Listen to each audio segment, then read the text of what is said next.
भालू जिसने शहद से दोस्ती की। पहाड़ों के पास एक बड़ा हरा जंगल था। उस जंगल में एक छोटा भूरा भालू रहता था जिसका नाम था भोला।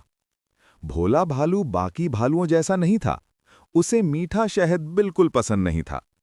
सारे भालू जब भी शहद का छत्ता देखते तो खुशी से पागल हो जाते थे, लेकिन भोला दूर भाग जाता था। उसे डर लगता था कि कहीं शहद चिपचिपा न हो जाए और उसके मुलायम भर से चिपक न जाए। शहद छी छी, भोला हमेशा कहता था। एक दिन भोला जंगल में घूम रहा था।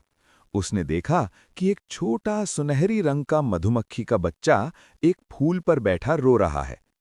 तुम क्यों रो रहे हो छोटे दोस्त? भोला ने धीरे से पूछा।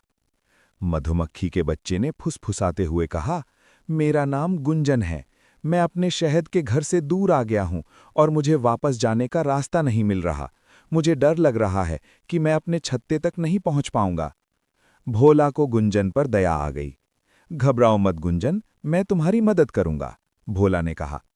समस्या ये थी कि गुंजन का घर एक बहुत ऊंचे पेड़ की सबसे ऊपरी डाल पर था, जहां एक विशाल गोल शहद का छत्ता लटका हुआ था। भोला ने पेड़ पर चढ़ना शुरू किया। वो बहुत बड़ा और भारी था, इसलिए जैसे ही वो डाल पर पैर रखता, डाल चर्र की आवाज करती थी।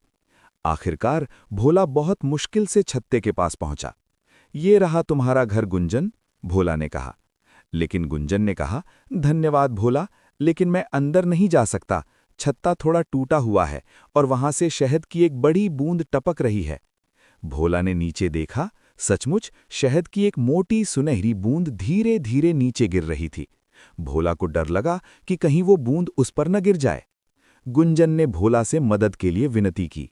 सांस रोककर भोला ने अपनी नाक और आंखें बंद कीं और अपने बड़े पंजों से जल्दी से टूटे हुए हिस्से को सहारा दिया। टप! शहद की वो बड़ी बूंद छत्ते के टूटे हुए हिस्से से फिसलकर सीधे भोला के पंजे पर गिरी। ओ नहीं, चिपचिपा! भोला चिल्लाया और घबराहट में उसने जल्दी से अपने पंजे को चाट लिया ताकि चिपचिपाहट दूर हो जाए। जैसे ही शहद उसकी जबान पर लगा, भोला की आंखें बड़ी हो गईं। ओह, ये तो बहुत स्वादिष्ट है। शहद मीठा और गुनगुना था। ये चिपचिपा तो था, पर उसका स्वाद इतना शानदार था कि भोला अपनी पुरानी घृणा भूल गया।